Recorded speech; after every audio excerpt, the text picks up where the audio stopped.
my God, I'm afraid of them.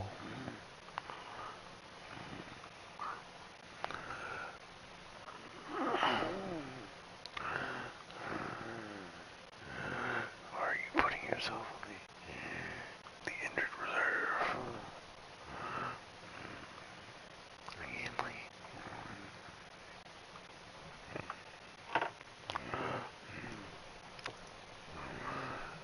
Everything I do.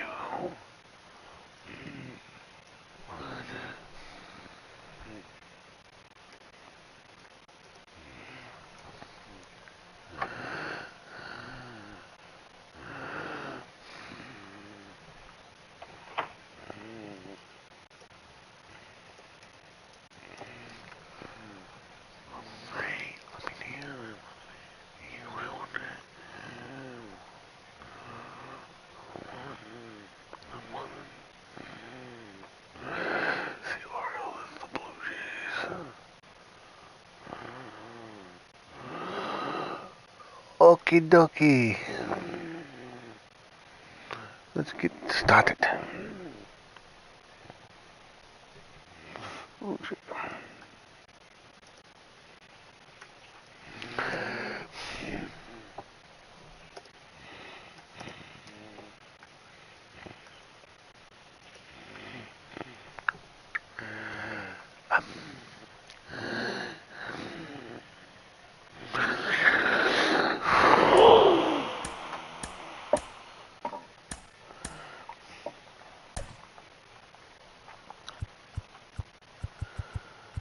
Turn Vavra. We will put Mr. Vavra in Mr. Lineup.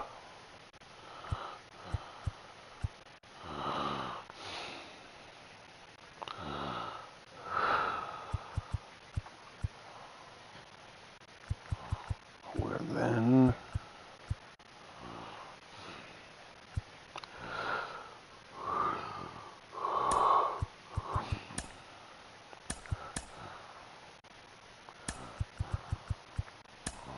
Ryan O'Hearn. O'Hearn, man. The O'Hearn.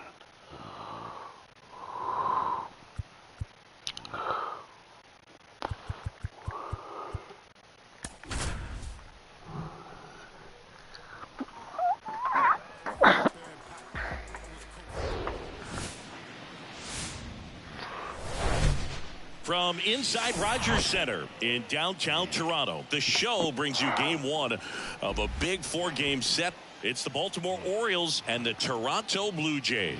Joined by my partner, Chris Singleton, I'm John Shabby. And Chris, it's trade deadline day. Always an interesting day on the MLB schedule. Usually a lot of excitement for fans and stress for the front offices. What about the teams and specifically the players? Boog, I think there are three perspectives. All right, ready to get underway. And into the box for Baltimore, Cedric Mullins. Here comes a pitch. Foul ball.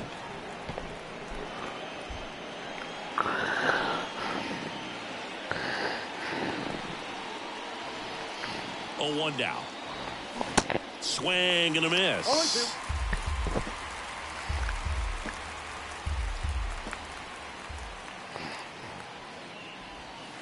Pitch misses. Now 1-2. Kevin Gausman hails from Colorado, but he played his college ball at LSU. He was the 4th overall pick in the 2012 draft. Made his debut at 22 years old in 2013, and he has gotten himself through a lot. Here's Adley Rutschman.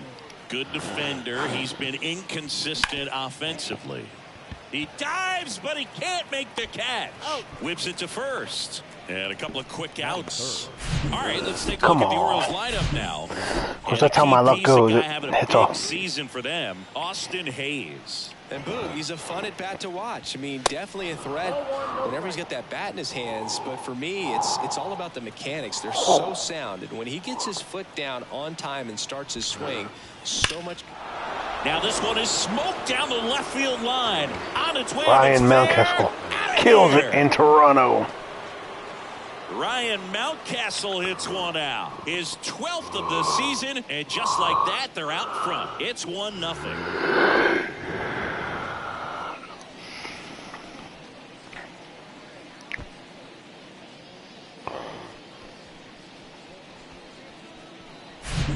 Well, he really crushed that thing down the line, and everyone had to hold their breath until it clanked off the pole. And every time that happens, it just kind of feels like a trick shot or something. But really, it's just a stroke of luck that it stays fair long enough.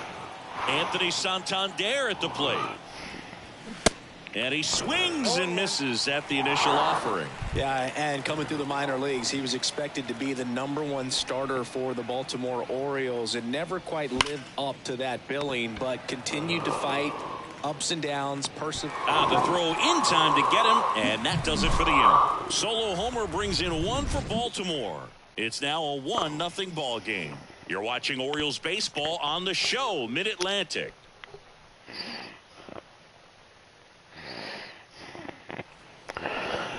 Welcome back. And on the hill, Grayson Rodriguez. Chris, he's got the ability to take control of a game when he's out there. Yeah, you got to love the irony. And did you see who hit a home run for me? Strikeout per 9 ratio over 10 coming into this start. So he's a pitcher that wants the ball. He's aggressive. He knows that he can get the swing and miss. Now this ball is well hit.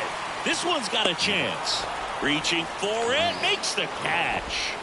By the way, Gabe, did you see the transactions today in our fantasy league? They've had a great year offensively, as good an offensive team as you will find in the American League. They're deep, first and foremost, but the way that they can manipulate their personnel for matchups and everything else, it's very intelligent the way that they use their team, and I think it creates a little bit of uncertainty for opposing teams, especially in a big game, big series. Lifted in the air, right field.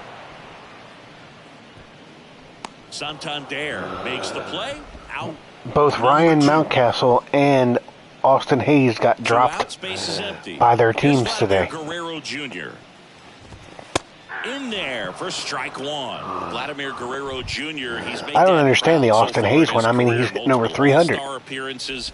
A guy who was born in Montreal way back when, 1999, when his dad was playing for the Expos. Yeah, and so much violence.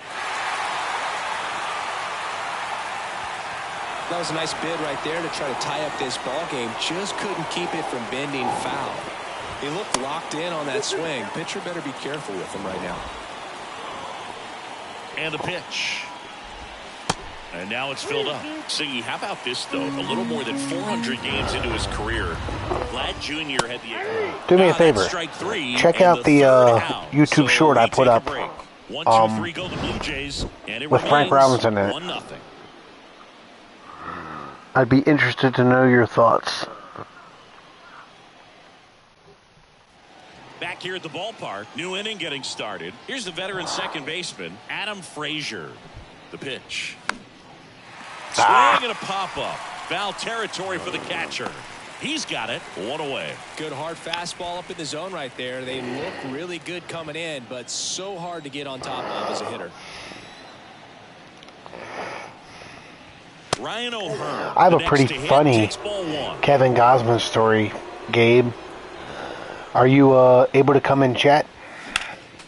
Next offering is fouled back.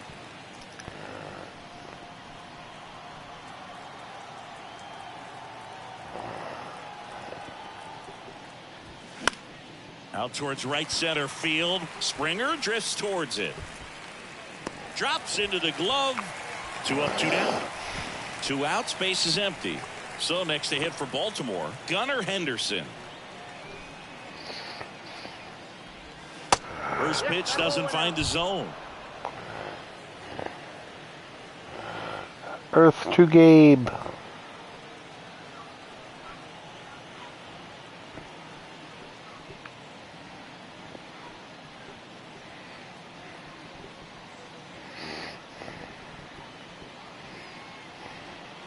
Kicks and deals.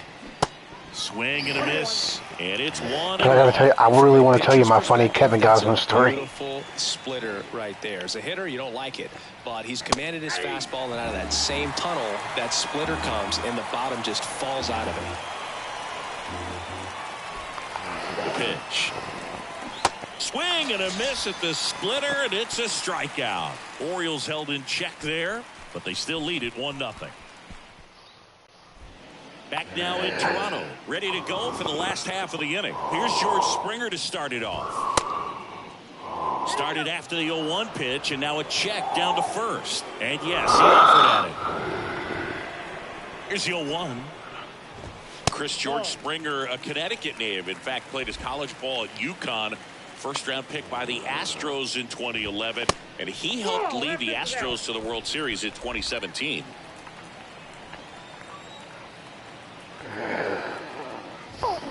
Here's a swing and a drop. Oops. Hey.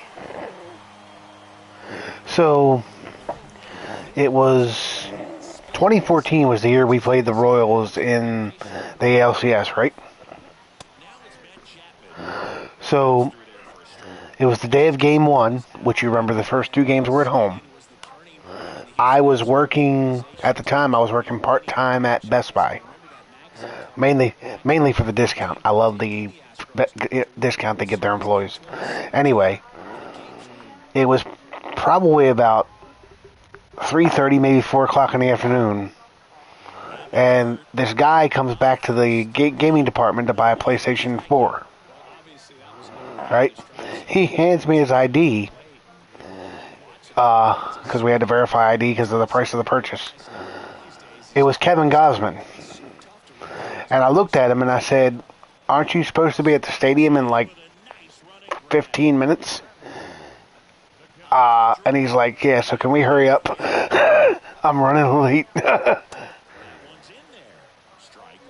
So yeah, the day of game one or game, I can't remember if it was game 1 or game 2 of the ALCS, I sold Kevin Gausman a PlayStation.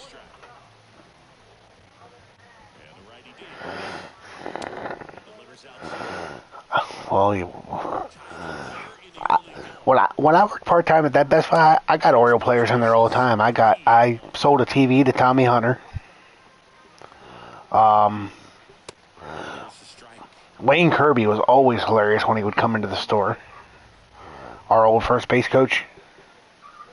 I loved Wayne Kirby. He'd always walk up to me, say hi, talk baseball.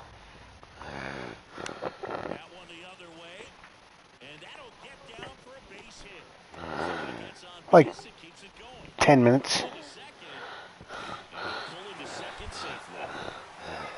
Maybe 15. You know where Rosedale is? Huh? Yeah, it was the it's not, that Best Buy's not there anymore, but that's the Best Buy I worked at. It's an iFly now.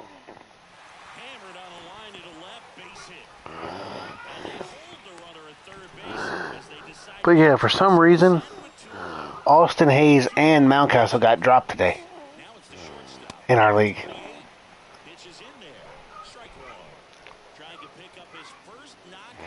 Well, he hasn't cleared waiver.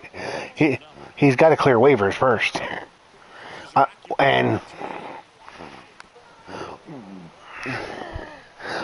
Well, yeah. What I'm saying is, so say you and I both put a claim in for him, and I'm higher on the waiver priority, I'll get him before you will. Okay. I'm thinking with my outfield. I'm thinking about dropping Michael Harris for Hayes.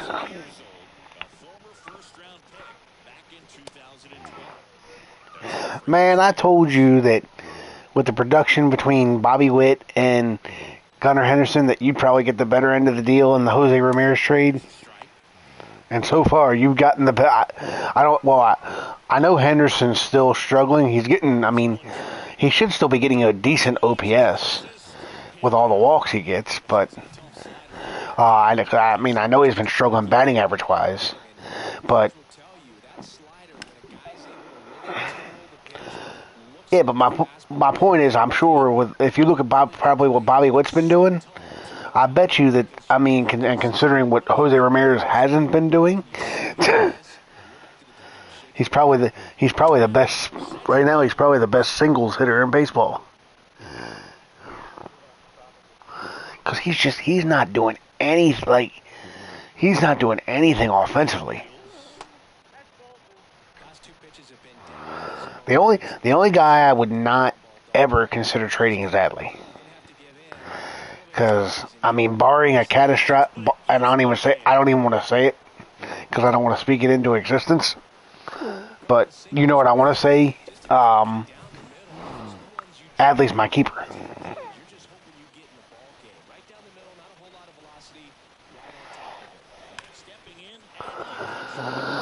Who would you pick if you had to pick right now? Yeah. With all due respect, please don't say Gunner, because that would just be a homer pick. Because the way he's playing, he don't deserve to be a keeper right now. I mean, if it's truly Gunner, say Gunner. But I feel like if you say Gunner right now, that's just you're the Orioles fan and you're talking.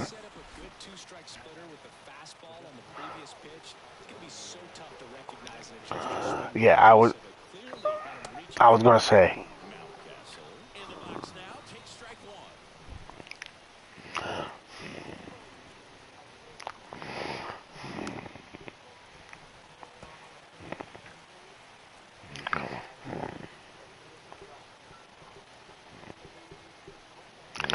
Well, wait a minute. If Crone's injured, is he on the IL?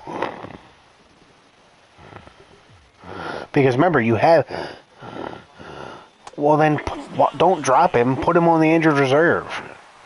And just put a waiver claim in for Mountcastle for nobody.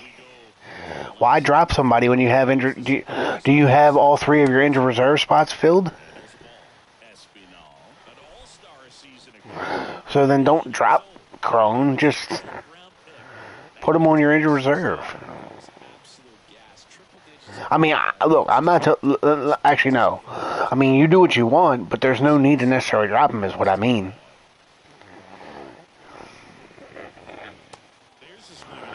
Okay, I mean, if you want to drop him, then drop him. I mean, honestly, considering I just traded away Pete Alonso, I might, if you drop Crone, I might pick him back up once he comes.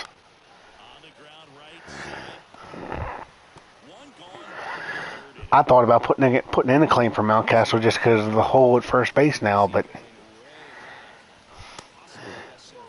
I got to look at Mountcastle's stats and see how he's actually even doing. I mean, I might pick him up and just have him play only when he plays in Toronto.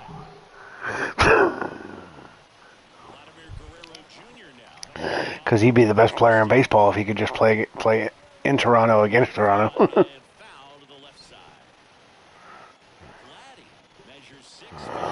Get Vladdy. You know how frustrating being 20 games under 500 is? Especially when you know your team is better than this. Now, do I think we're a 21 game? Now, do I think we are, over the long haul of the season, we are a team that should be 21 games over 500 or 20 games over 500? Probably not. Do I think we're playing a little bit over our head right now? Probably. But am I enjoying it? Yes, very much so.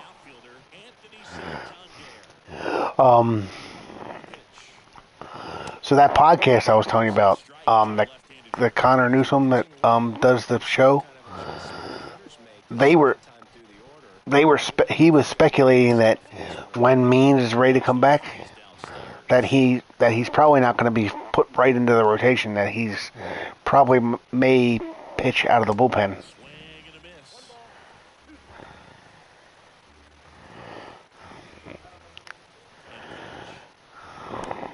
Well, I mean, you can make the argument, who do you move out of the rotation? I mean, if I had to say right now, it would be Grayson. But if you're not going to put Grayson in the bullpen. If you move him out of the rotation, you're going to send him back down to AAA.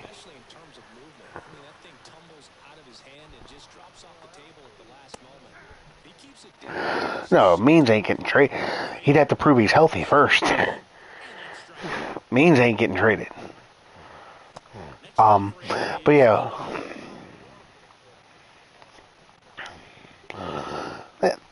But watch. Here's the thing.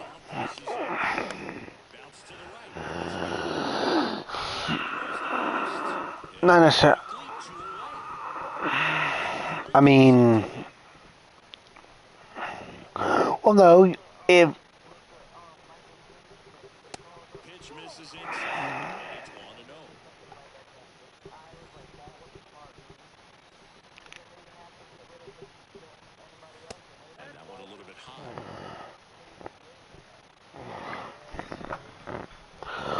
well, votes. I mean, once Tate comes back, because remember, we only got one of the two back. Once Tate comes back, it's probably, if I had to guess, it's going to be Vogt or Perez. Because, I mean, look, I'll be the first one to say I will eat crow. When I first heard about Yennier Cano, my exact words to my dad were, "Oh, he's just a placeholder for Gibbons and Tate. He ain't a placeholder anymore. Like he's." You know, he's... Looks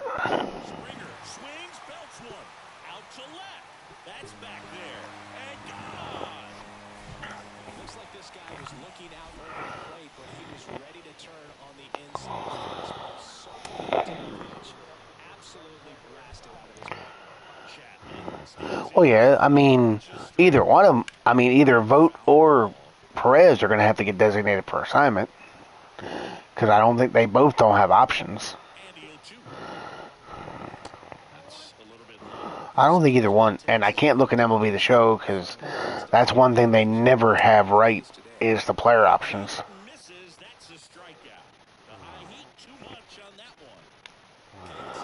And now I'm losing again. Yay! Oh.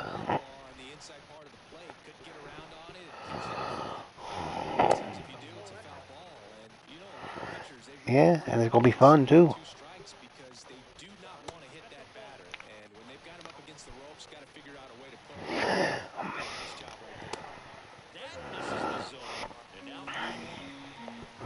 Well, plus everybody, there's always been this thing in baseball where you look at the team's record on Memorial Day, and if they're contending on Memorial Day, then they're for real. And what are we coming up to? But it's funny, you know. I listen to these national analysts, especially on MLB Network. They all say, "Oh, the Yankees will be there in the end. The Rays are the real deal. The Blue Jays will be there in the end. The Red Sox are good." They don't say anything good about the Orioles.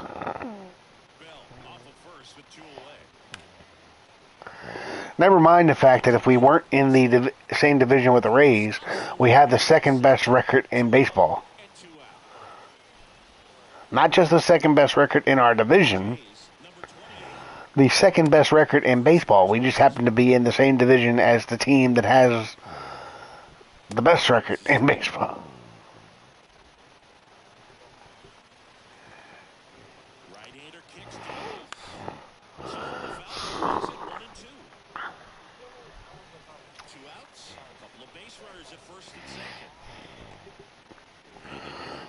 Well, I mean, it's... But here's the thing. It's kind of like the same argument or the same conversation we were having about Colton Cowser. You're not going to call up one of your best prospects just to have him sit on the bench. And who does he replace? Does he replace Austin Hayes? Does he replace... he definitely actually doesn't replace... He's not replacing Mullins. He's more than likely not replacing Hayes. from a strictly outfield defense standpoint, he could easily replace Santander, but you're not going to take Santander's bat out of the lineup. So, okay. Base hit center field.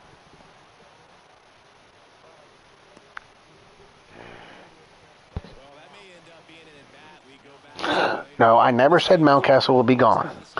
What I said. Here's the scenario I laid out. I think the person that loses playing time if you call up Kowser is Ramon Urias, is what I said. Because even when he comes off the injured list, let's say they call up Kowser, right? Ramon Urias is off the injured list.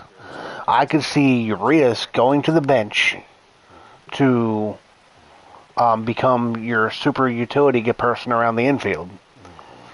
Gunnar Henderson gets moved from DH to, okay, third base is yours, right? Santander and Mountcastle share DH. Kowser goes out to right field, and the reason I say Mountcastle and Santander share DH is you flip them. So when Mountcastle needs a day off out of the infield, you put Mountcastle at DH, and you put Santander at first. When Santander, is DHing, Mountcastle's at first. Gosman throws over. Henderson back in standing.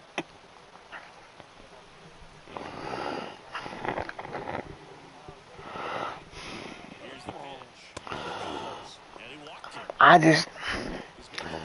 I don't see, because the one thing that the Orioles don't have that all the other quote-unquote sexy contenders that everybody likes has is they have one, bopper in the lineup. One guy that is your home run guy. The Orioles, let's face it, Mountcastle is kind of that guy for the Orioles. He's him and Santander. So now I will use a Ravens philosophy when I say this. I'm all for trading any player, right person, right price. I don't know what that right price is for Mountcastle. And let's face it, considering neither one are the greatest fielders, and they don't have a lot of flexibility when it comes to fielding, and they're not the most consistent hitters in the world, so neither Mountcastle nor Santander are going to get you a lot back in a trade, probably. Mountcastle might, because he's still pretty young. Wow, they called that a strike? You called that a strike?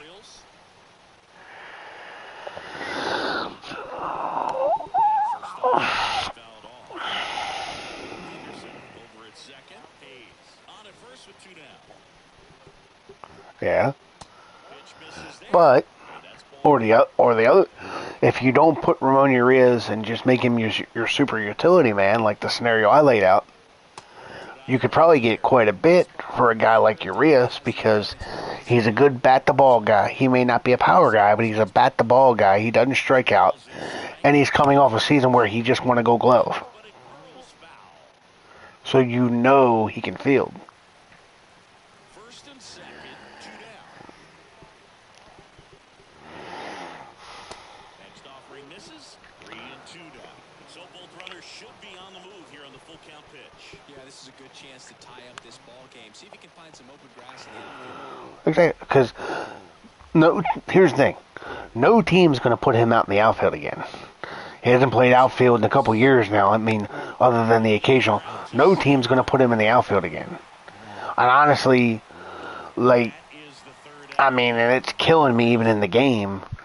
Santander is not that great in the outfield either. If a team acquires him, it's going to be for DH or first base.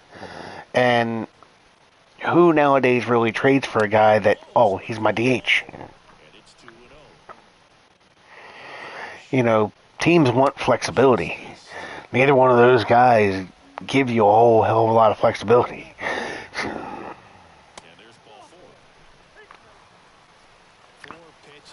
So, as a matter of fact, if we're being honest, both of those guys probably like tie up your roster a little bit. Because when Mountcastle's case, because like I said, I don't care what team it is. There is no team that is going to put Mountcastle in the outfield again. He's maybe played he may have played the outfield a handful of times in the last 2 years, but he's not, because you gotta realize, and I don't remember. I know you're quite a bit younger than me, but so I don't know how much you remember about when Mountcastle first came up. One of the reasons it took them so long to bring him up was they couldn't figure out where they were going to play him. He was originally, you may not remember this. Do you remember what position he was when he was originally drafted?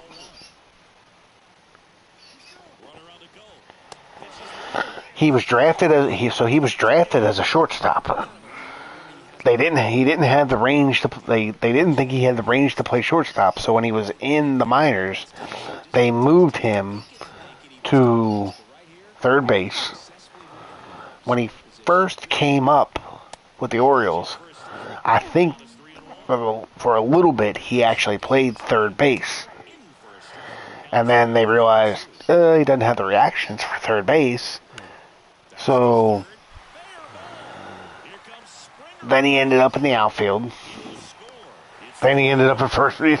So the biggest problem Mountcastle has always had was, where do you play him?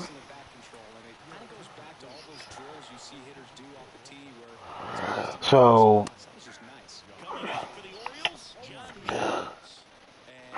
I would have loved to see your face when I.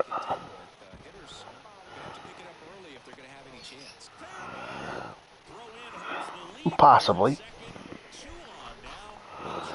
Well, the other argument is,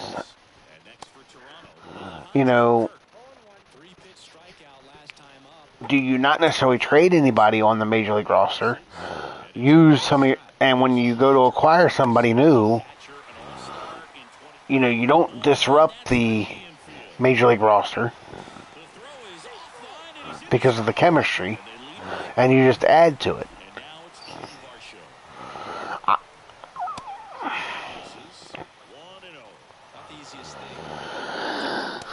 I don't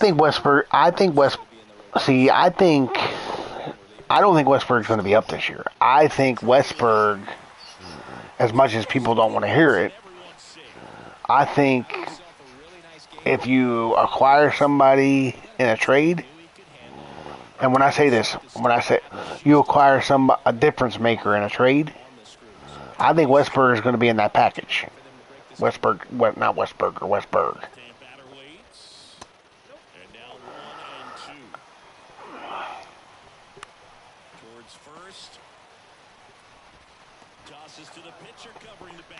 Oh yeah, because we clearly had the talent. Like, we didn't have the talent years ago to even be having these discussions. We have so much depth in our organization right now. It's not funny. Because here's the thing: with so many other organizations in the league right now, Westburg and Cowser and a couple other guys would probably be in the majors playing significant innings. But we don't.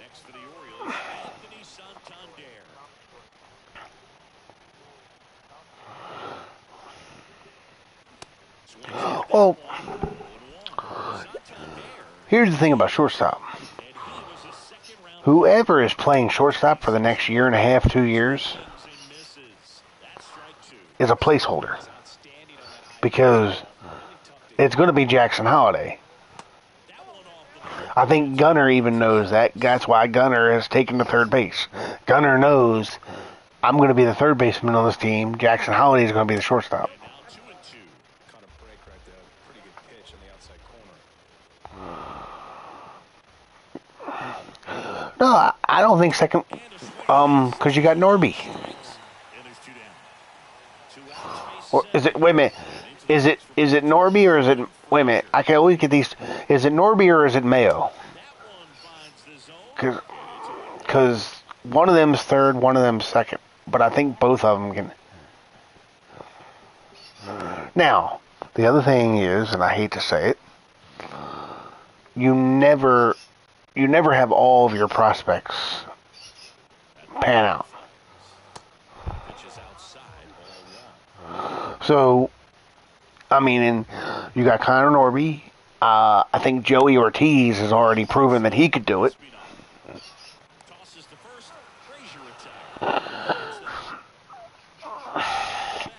I mean, I'm not one of these people throwing hate at Adam Frazier because, oh my God, why did we sign Adam Frazier? Why didn't we just give the position to Westberg? I didn't say you did, but I hear it on Twitter I hear it on Twitter all the time. Why did we sign Adam Frazier? Why didn't we just give the position to Westberg? Adam Frazier's done just fine for us so far this year. Is his batting average where I would like it to be? No. But half the league's batting average is not where I'd like it to be. I mean, you got to realize something. I grew up as a kid in an era of baseball that if you were hitting 250, you were in AAA. Well, that's a really good take right there, and that's just mentally knowing that if it's not 2-2, you take that pitch because you still have one more strike to work with. Not easy to lay off, but he did an excellent job in that break. Yeah.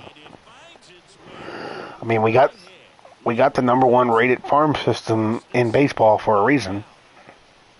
Vladimir Guerrero Jr. next up for the Blue Jays. That's in there for strike 1.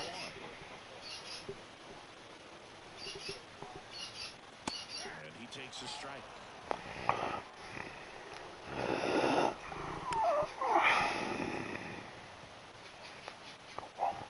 Well, I mean, but setting somebody down is a good problem to have.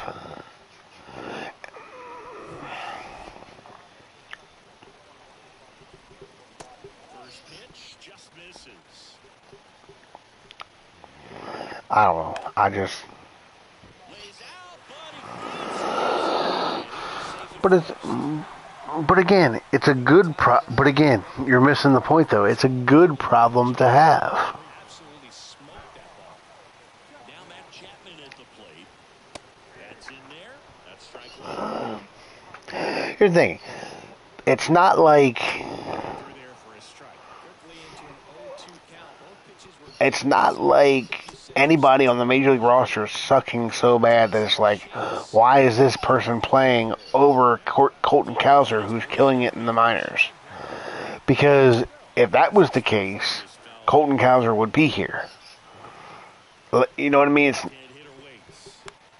That's out to center field. Mullins especially when somehow a rumor got started, and I was stupid enough to buy into it.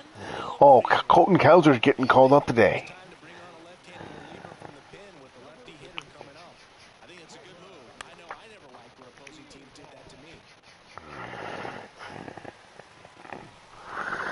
Yeah, I took the bait, hook, line, and sinker. just missed. Movement in the Blue Jays bullpen. Yimi Garcia up and loosening in the pen. Like I said, I took the bait, hook, line, and sinker. 1-1.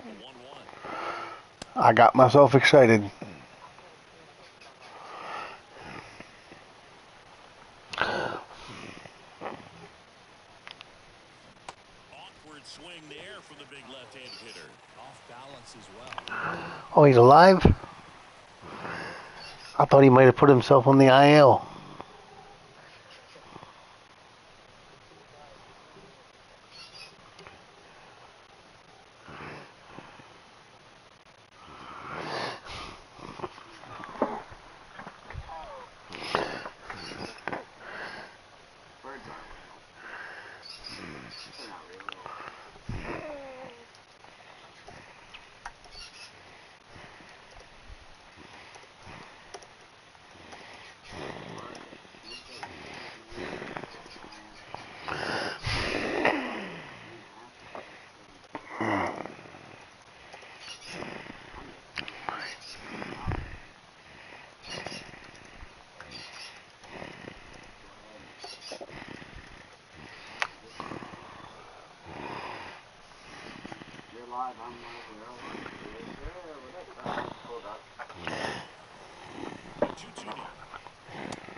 So next to hit for Baltimore, Gunnar Henderson.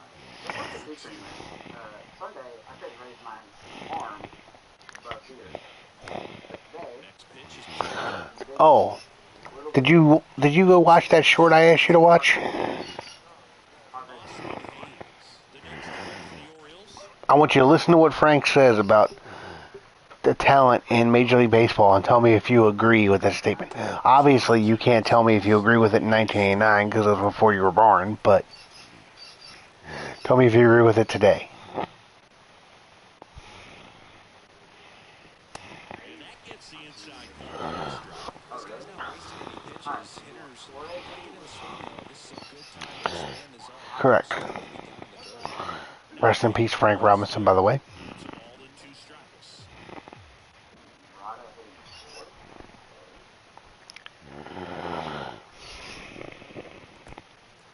In the dirt. Kirk to first. In time, the 2-3 strikeout ends the inning. Nothing. Back here at Rogers Center, bottom of the inning. Here's the Toronto catcher, Alejandro Kirk. The line to the pitch. Just missed.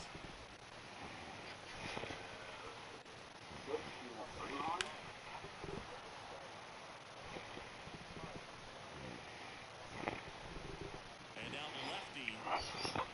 Okay. And a count 1-2. And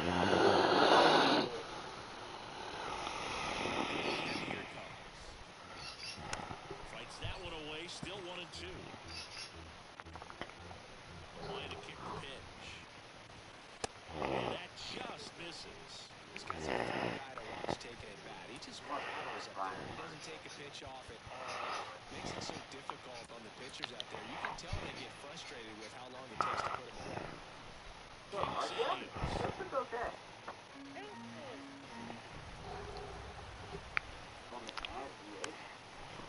foul ball, he stays Oh, why?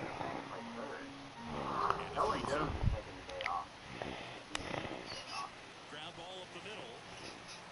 And it gets by. My team has forgotten how to field.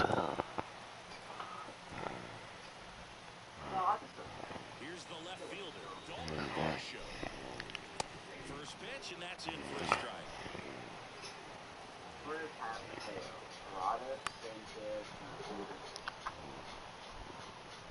Kirk, the lead at first with nobody out. That's pitches downstairs. Next offering is foul back. And that's down and away. Still just the second batter of the inning, and he's already thrown 13 pitches. So, Working hard out there. Hacks and misses. you don't agree that there's not that much difference between one talent-wise between one major league team and another? They say you win. I think it was. Now I will say this: back in 1989, when he initially made the statement, I'll say that I think it was more true than it is now Second for one. Out there, but that's all they'll get. because of the money differentials between the different teams is greater now than it was then. But I think it was more true then than it is now. They say you win. Obviously, like I said, obviously you can't speak to that because you weren't even born in 1989.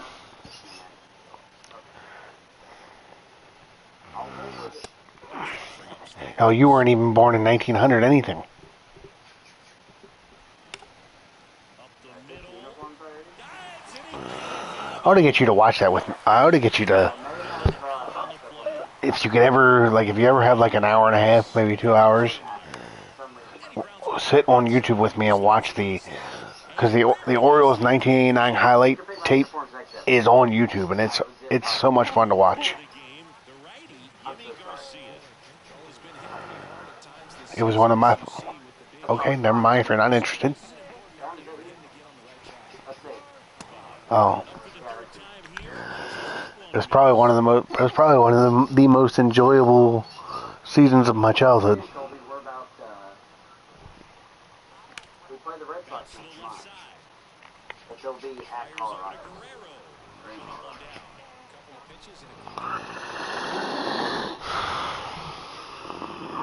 All right, so here we go. Gleyber Torres, Colby Special.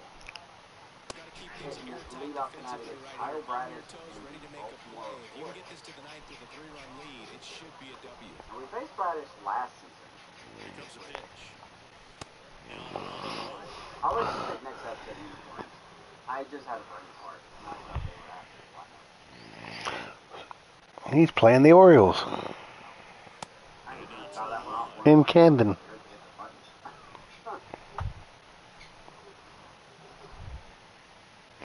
You know, there is special commentary for if you hit the warehouse.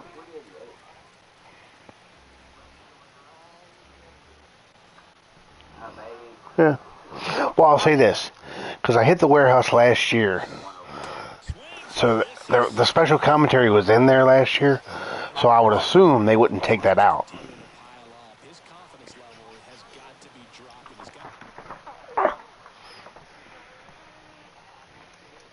Check out the defense for the Baltimore Orioles. Austin Hayes, Cedric Mullins, and Colton Cowser in the outfield. Ramon Urias, Joseph Ortiz, Connor Norby, there's that power hitter. Ryan Mountcastle at first, Austin Barnes behind the plate. I'm guessing Western Man. Al Braddock on the mound. From probably somewhere in the crowd.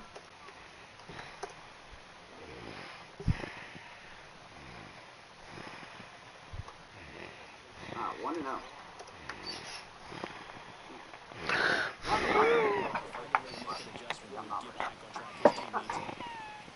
Coming in fourth. That's inside.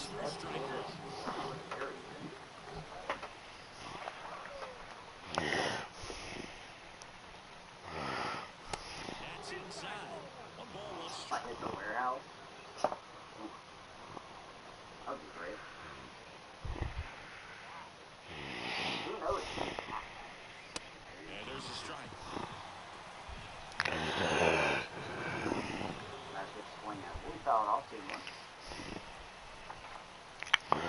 All right. Two strikes. Swing and a miss. And he's down on strikes. I just can't score. Story of my social life. Oh, whoops.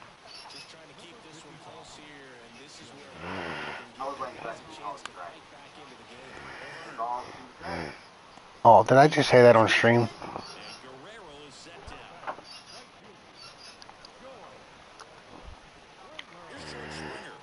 Nice play, and that's a double play there. 4-6-3, nice play. There's Norby again. I think Norby is probably my most hated player in this game. And the slider catches he just does, Dan. I look so safe there.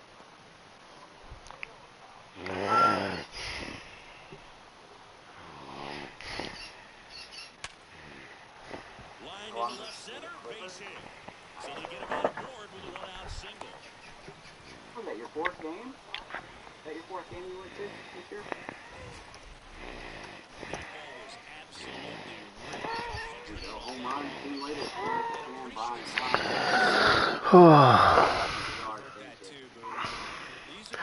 What are you doing this evening?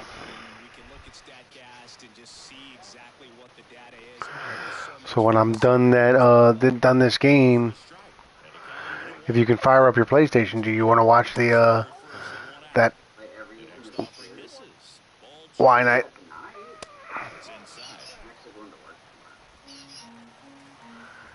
Do you want to watch the thing I was just telling you about?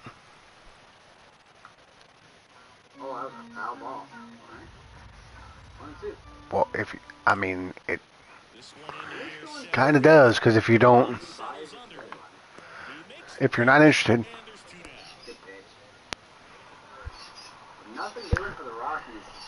that's fine. We can do it on the weekend. Well, I can't this weekend, because I will be I will be unavoidably detained.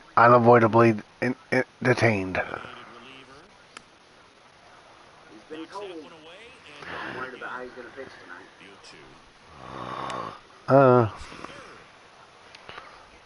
Somewhat. Get him to do great, though. That's what we need. He's pitching on 2 days rest.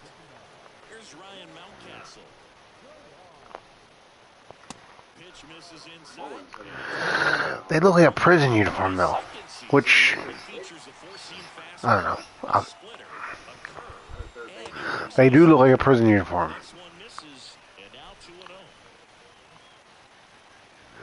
I don't hate them. You know what I thought when I first saw them? I said, this looks like something that would be worn if they did a new version of The Longest Yard, but it was baseball instead of football.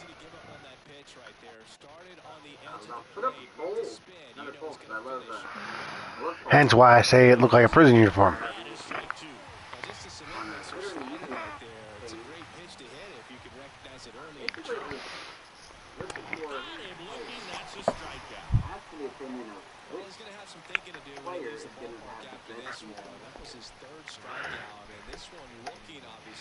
You go vote on that if you want. Some feedback, see what you guys have some faith in. Do you have faith in Nolan Jones? Do you have faith in Otto?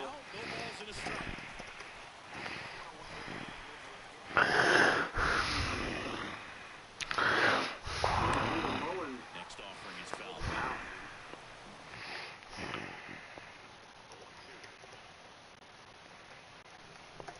And we do. First strikeout of the night for Max Fried.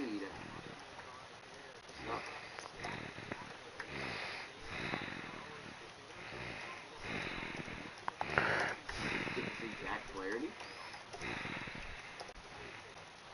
Oh yeah, is the Cardinals coming to town?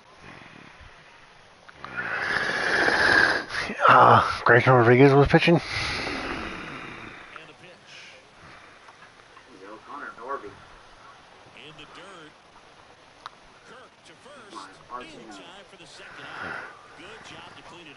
Did you see my last two comments in Amos's stream?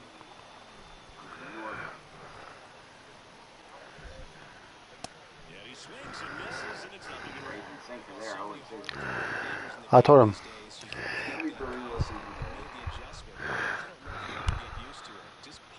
What happened to the Cardinals is exactly what I thought.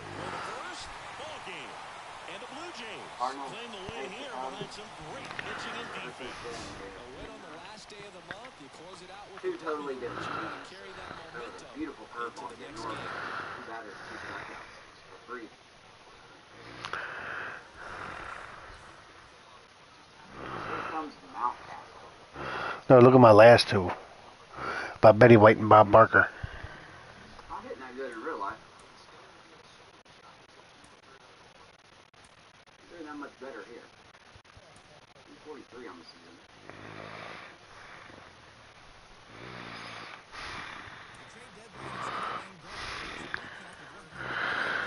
Alright, I'm cutting off stream so I can watch Amos. He somehow hit that ball, but it goes foul. 0-2. I'll talk to you in there. I mean, you can stay in the chat if you want.